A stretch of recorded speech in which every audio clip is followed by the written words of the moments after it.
안녕하세요. 과외 산업이 굉장히 어렵다고 이야기들을 많이 하는데 제가 다른 해석을 한번 여러분들과 함께 해보고 싶습니다. 이게 그 소멸이 아닌 이동이라는 어떤 그런 큰 주제인데요. 절하에서 이 정원식물로 이게 그 시장이 옮겨갔다는 것에 대해서 우리가 너무 간과하는 것 같습니다. 그래서 이 부분에 대해서 한번 우리 함께 이야기 나눠보도록 하겠습니다.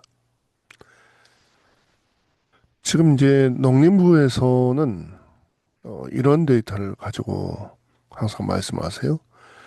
절하 수입액이 역대 최고치를 경신해서 국내 생산 기반이 붕괴되어 있다.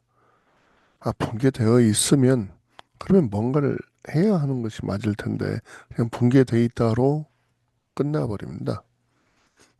실질적으로 2018년도부터 이게 쭉 그 그래프를 보더라도 22년도에 1억 2,500만 달러의 수입을 하는 엄청난 수입, 즉 절하는 이제 수입이 주가 되어 있는 그런 상태가 되어 있다고 봐도 말이 아니겠죠.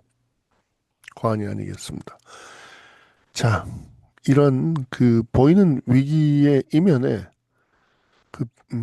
이런 것들을 한번 고려해 봐야 할 것 같아요. 시장 경매가가 올랐다고 해서 농가가 부유해진 것은 아니고요.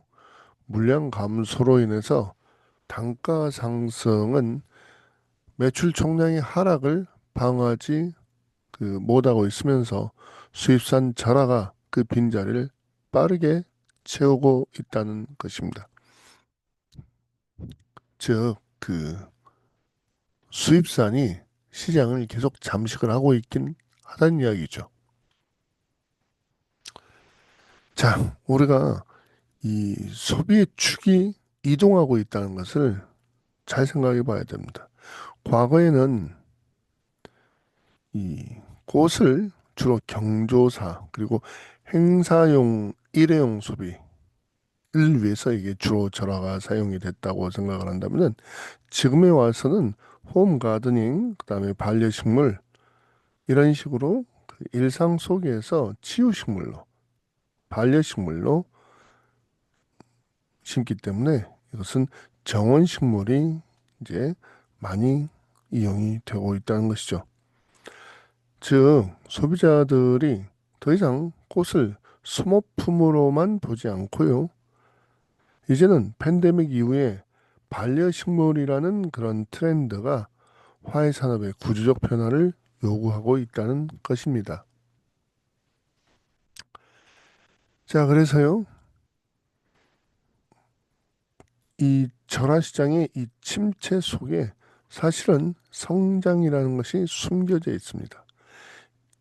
지금 여기 보시면요, 절화류는 침체되어 있죠. 하지만요, 분야류 시장을 보시면요, 3.3% 성장이 되었어요. 판매액이 131억 증가되었어요. 이것은 일시적 유행이 아니고 시장의 어떤 근본적인 체질 개선이 시작되었다는 것을 알리고 있는 것이죠. 자, 우리는 정원 산업 시장 규모가 2조 원 시대를 개막했다는 것을 눈여겨봐야 됩니다. 2025년을 목표로 한 산림청의 제2차 정원진흥기본계획은 정원 산업을 국가적 신성장 동력으로 지목을 했습니다. 민간과 공공 영역 모두에서 조경 및 정원 수요가 급증하고 있다는 것이죠. 자, 그러면 왜 정원 식물일까요? 세 가지를 지금 여기에 두고 있는데요. 하나는 한 번 심으면 생명력이 계속되기 때문에 영년생이라는 의미가 있고요. 또 하나는 기후변화 시대의 필수 요소인 탄소 중립이라는 점, 그리고 힐링과 우리들의 라이프 스타일의 결합을 시킨 치유의 역할을 한다는 것입니다. 정원식물은 며칠 후 버려지는 소모품이 아닙니다. 지속 가능한 가치를 창출하며 현대인의 라이프 스타일과 환경적 요구에 완벽하게 부합하는 고부가 가치 상품인 것입니다. 자, 그런데요. 이 항상 밝은 것만은 아닙니다. 지금 우리나라의 시장을 주도하는 수입 식물의 이 실체를 한번 볼 필요가 있어요. 지금 이 정원 식물들이 유럽과 북미의 고가 신품종들이 선점되어 있어요. 예를 들어서 유럽의 하이드로인자, 매크로필라가 주로 수입이 되고 있고, 그리고 에케베리아도 이거 만만치 않죠. 고급 상품들은 이것도 다 수입이 되고 있는 겁니다. 에케베리아, 아가보이데스. 국내 정원 시장의 프리미엄 라인은요, 대부분 수입산이 차지하고 있습니다. 이 소비자들은요, 이제는 높은 가격을 지불하시더라도 검증된 유럽 또는 북미의 미국이죠. 신품종을 선호합니다. 이것은 위기이자 동시에 명확한 벤치마킹의 대상이기도 한 것입니다.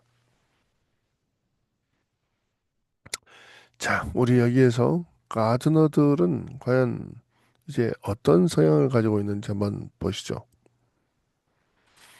가드너들의 이 페르소나를 한번 보시면요. 이분들은 학명과 원산지를 확인할 수 있는 정도까지 왔습니다.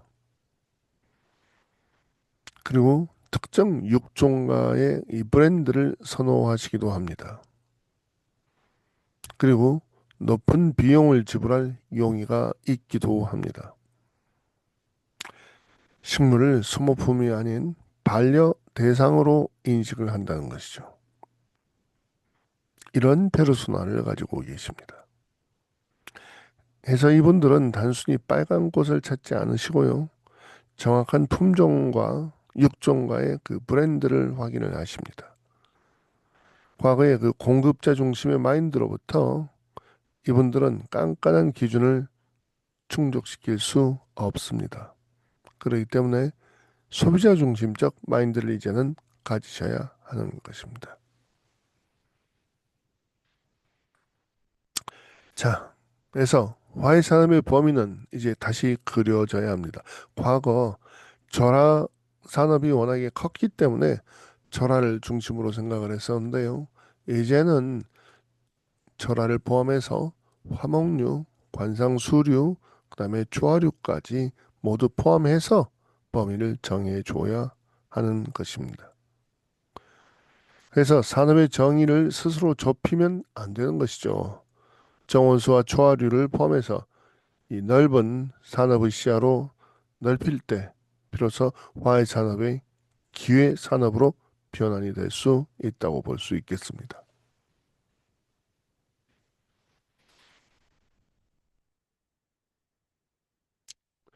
자, 위기는 구체제의 붕괴일 뿐이다라는 말인데요.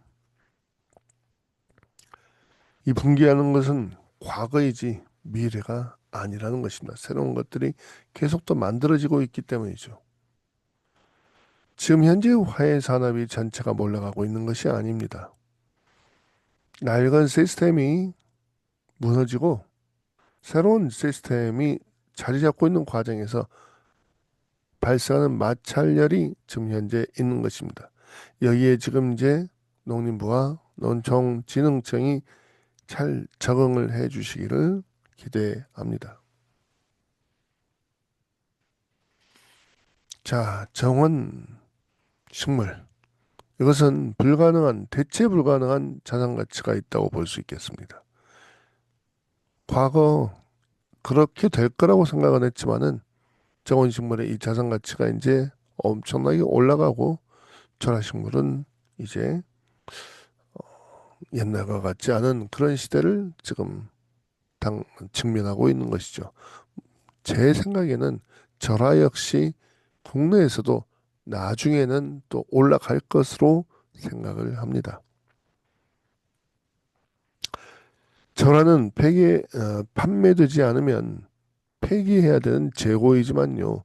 정원식물이 시간이 지날수록 상품성이 높아지는 자산이라는 그런 특징이 있습니다. 이것은 농가의 리스크 관리 측면에서 완전히 다른 차원의 비즈니스 모델이기도 합니다. 연간 1억 달러의 수입 시장은요, 어찌 보면 우리에게는 기회가 될 수 있겠습니다. 역대 최고치인 수입액은요, 역설적으로 이야기하면 국내 수요가 그만큼 폭발적이라는 증거이지요. 수입 의존도가 높은 고부가 가치 품종을 국산화하는 가장 확실한 출구 전략이 될 수 있겠습니다. 근데 물론 이제 이것을 국산 품종으로 100% 채울 수 없다 하더라도 국내에서 생산하는 것부터 시작을 해볼 수 있겠죠. 나의 농장에는 무엇을 심고 있는가 생각을 한번 해볼까요? 관행적으로 절하 재배를 하고 있을까요? 아니면 고부가 같이 정원식물로 넘어가 보았을까요? 그런데 이제 고부가 같이 정원식물에는 이런 문제점들이 있습니다. 수요는 굉장히 늘어나고 자산 가치도 상승이 됩니다. 그런데 기술적 장벽이 조금 있지요. 많이 있죠, 사실은. 변화를 거부하는 것은 가장 위험한 도박입니다. 이제 관행을 버리고 데이터에 기반한 잡목 선택과 경영 전략이 새롭게 필요한 시점이기도 한 것입니다. 다시 한번 시장은 죽지 않았습니다. 이동을 했을 뿐입니다. 이 화해 산업의 겨울은 이제 끝이 났다고 볼 수 있겠습니다. 다른 봄은 다른 곳에서 오고 있습니다.